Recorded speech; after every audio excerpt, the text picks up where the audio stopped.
Because the reality is that in our culture, we think about music as entertainment and education, but we've all personally used music as a therapeutic tool, as a self-care tool. We may not have given it that kind of language, but we've all had that experience.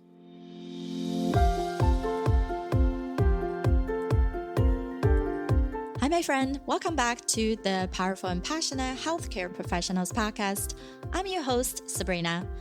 I am a cardiothoracic surgery PA, a public health practitioner with a background in neuroscience, and a peak performance coach. I'm here to empower you, an ambitious healthcare professional with a demanding career, just like me, to become a confident leader who are living fulfilled and purposeful so you can be both a powerhouse in your career and a passionate person in life without feeling overwhelmed, underappreciated, or undervalued. As a bonus, we're hosting an online summit just for you live starting on July 27th to August 1st with 18 experts in our field to give you a recharge in life. All the proceeds will be donated to the Brave of Heart Fund, which supports healthcare professionals and their family who has passed away due to COVID-19. But it is free to join, so hop over to sabrinarunback.com/summit to find out more. You can also see the link in our show note. In the meantime, let's continue our journey for your powerful and passionate life with today's episode.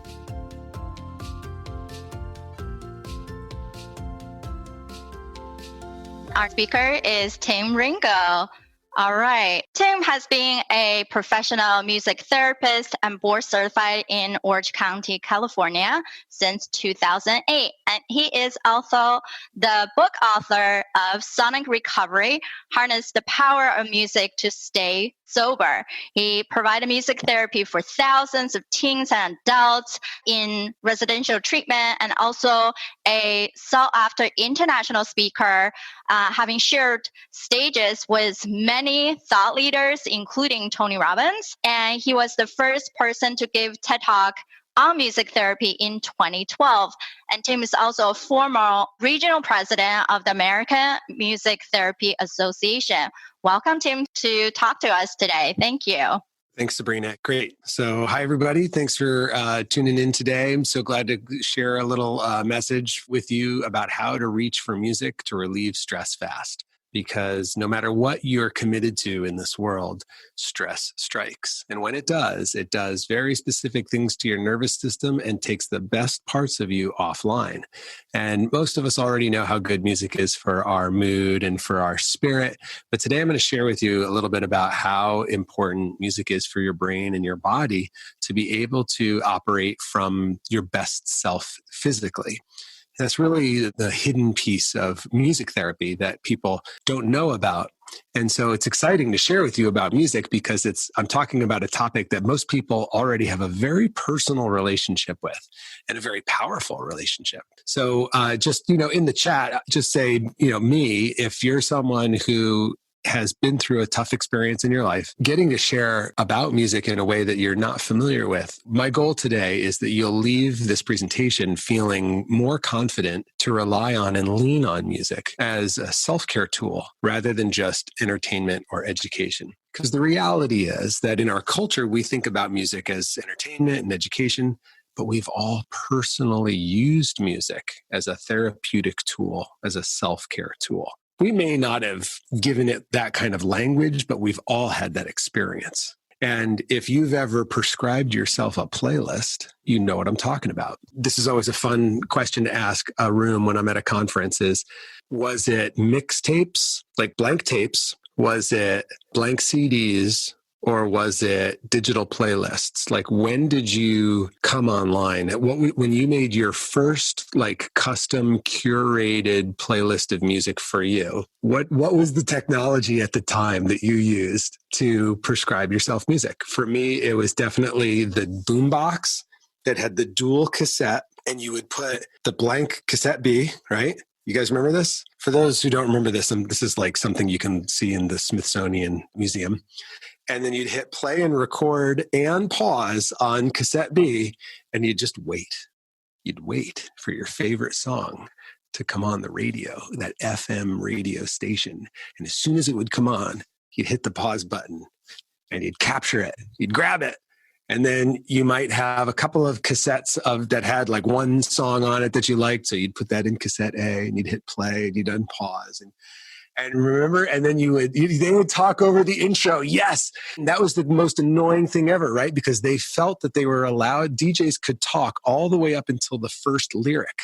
That drove me nuts. I thought that was the most disrespectful thing. It was old school trying to make these mixtapes back in the day. And today, with Spotify and with Apple Music, it's never been easier for us to prescribe ourselves music.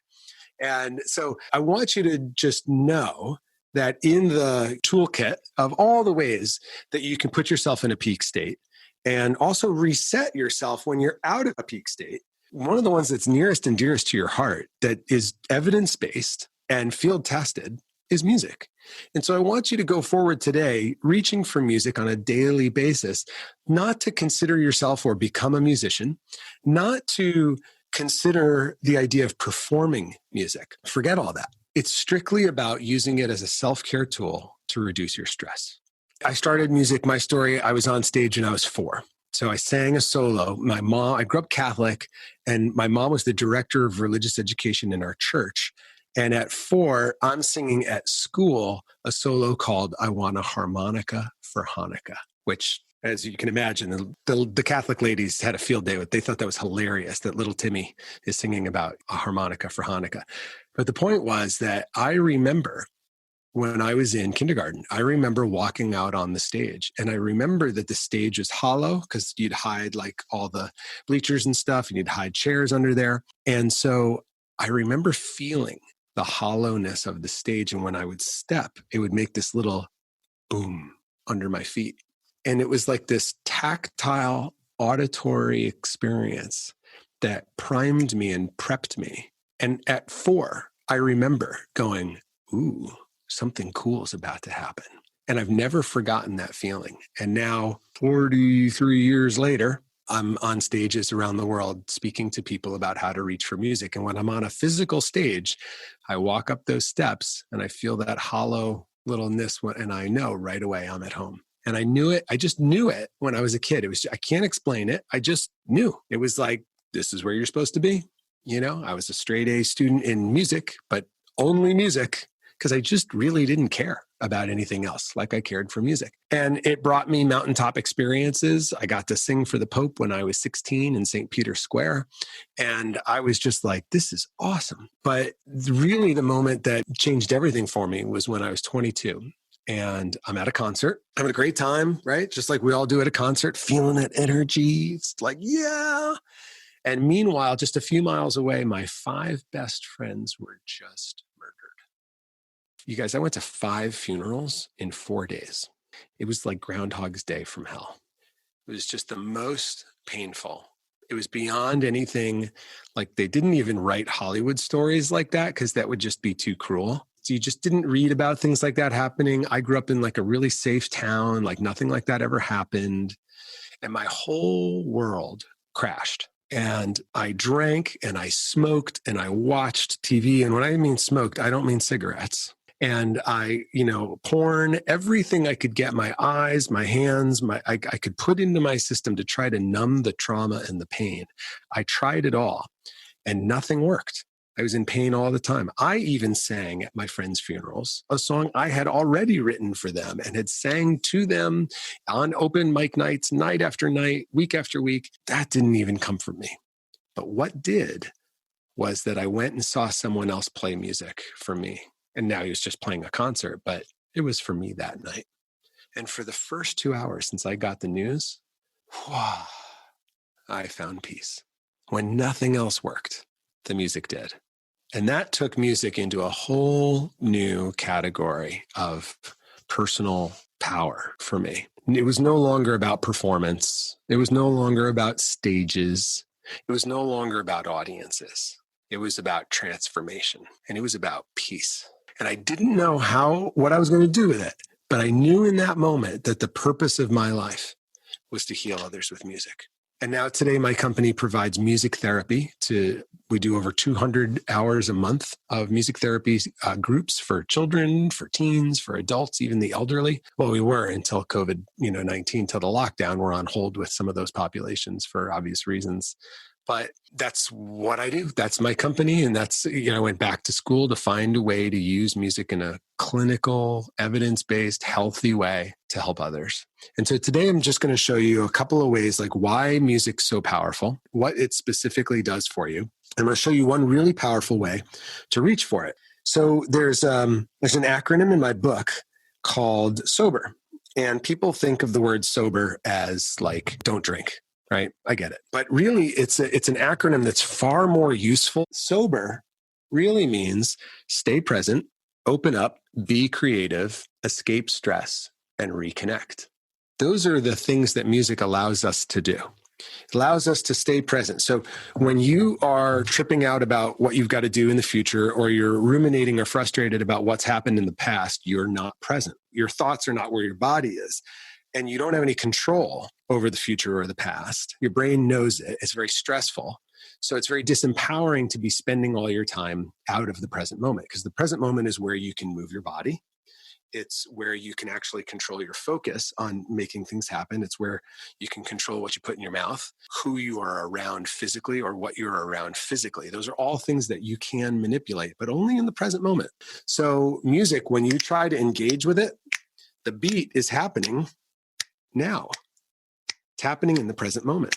So in order to actually copy or connect with the music with your body, it requires, you got to think about it. If you just listen to music, that can take you all kinds of places, right? You're driving down the road, a song comes on, takes you back into the past.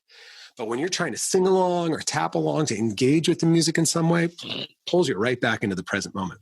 So helps us stay present, helps us open up. We don't have to talk to somebody about what's going on for us. We can bang on a drum, we can sing.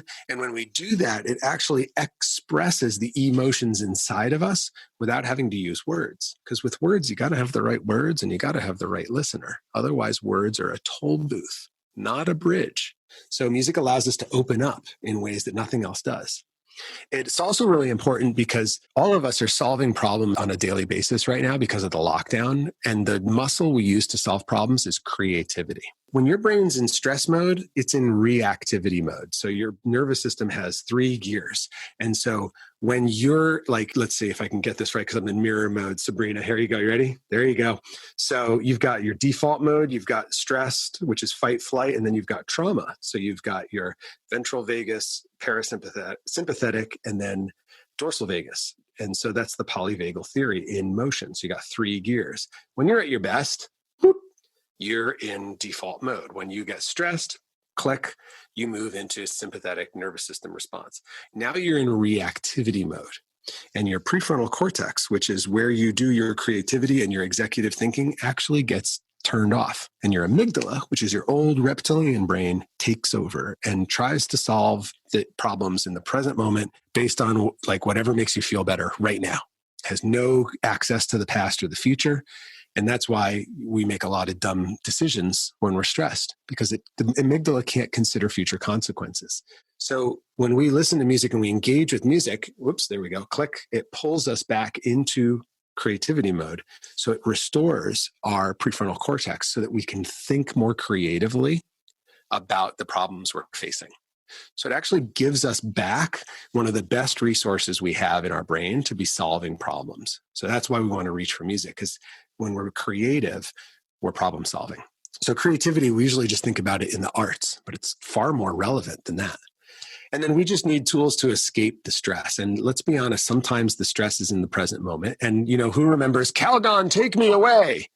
Just throw in the chat. Come on, once again, I'm dating myself. Go me, if you remember that commercial. Yeah, it was just this honest thing, which is when you're stressed, you just want to escape. But where are you going to go? You can't go anywhere. It's lockdown mode. So you need a tool where you can safely leave the present moment without reaching for your fridge, without reaching for the pantry or the phone or the Netflix button or Candy Crush Saga or video games or whatever it is you reach for when you get stressed. Everybody reaches for something when they get stressed. It's a normal, natural response of the nervous system. So if you find yourself stress eating, don't shame yourself. If you find yourself binge watching Netflix, don't shame yourself. The shame won't stop the behavior. It won't make you feel any better. It's a normal response to stress. I think that's a really important thing for each one of us to remember, is that the stressed brain craves by design. So what you have to do is just have a plan. Well, what can I reach for? Because my brain wants me to reach for something. And in my book, I show you 4 ways that you can reach for music in healthy ways. 4 different ways that you can reach for music. So depending on the moment, one of them you might not feel like doing, but another one, oh, I could do that. The last thing music allows us to do besides escape that stress is just reconnect. We can connect with something outside of ourselves that we trust. Music's been there for us. It doesn't backstab us. It doesn't stop playing if we can't keep the beat, remember the lyrics, or hit the note. It just totally accepts us exactly where we're at. So it's a safe tool to connect with so we don't feel alone. All right, so that's the SOBER acronym. And the number one thing I want to share with you today about how to reach for music is a tool, a very specific tool that I've created called the relaxation vacation. And that tool just allows you, through me, to leave the present moment and go back to a time in your past where you were happy, healthy, safe, and connected. And then using a very specific tempo of music, it helps slow down your nervous system, reset your stress response, avoid negative experiences in the past. Because, the brain's designed to remember the negative ones. It's not designed to remember the positive ones. So you need a little help. So I walk you through your past and you find the experiences where you felt most empowered. And then I actually walk you through a very specific recall protocol where you experience it now. And then I walk you back so that you have the same feelings in your body in the present as you did in that peak moment. So you can borrow from like snapshots of your past, your peak state, and bring it back into the present moment using music. So I want to give you a free gift, and it's my relaxation vacation. It's a meditation that I've been doing for 11 years with thousands of patients and clients. And I've recorded it, and I'm going to give it to you free. It's just at sonicrecovery.com. Go ahead and grab the relaxation vacation. That way you can use that anytime you feel stress strike. You can just take a break, go into a room, put in your earbuds, follow the meditation, and it'll bring you back to your best self. And you'll come back ready to serve and ready to be powerful. Okay? Easy tool to use. So with that, we'll wrap it up. And I'll say, sometimes we got to lean on our friends, we got to lean on our family, we got to lean on our pets, we got to lean on technology. But my mantra is that I lean on you and you lean on me, and we don't keep score. That's community. And that's what you have right here in this room. This is community, and this is how we do life. All right. So thank you so much for letting me be with you today. If you have any questions or you want to reach out to me, you can find me on Facebook. You can hit me at tim@timringgold.com. It's my email address. I'd be honored to serve you. Thanks, Tim. That's wonderful. Hey, my friend, how are you? How did you like this episode? Did you love it? If you do, please subscribe to our show so you can continue to build your mental intelligence. And I do have a big ask. This ask is really not for me, but for everybody else out there. We want to hear your thoughts and your stories, because those words and thoughts deserve to be shared. When you share your stories, then you inspire others to take action. You empower them to live into a purposeful and fulfilled life as well. And together, we can be both powerful and passionate, where we can overcome any mental roadblocks keeping you from success. We can be both powerful and passionate, where we're no longer distracted by mundane busy work and focus only on the things that truly matter. We can be both powerful and passionate, where you feel energized from the moment you woke up to the time you go to bed. Join me, and together we can create a life where you can be both powerful and passionate.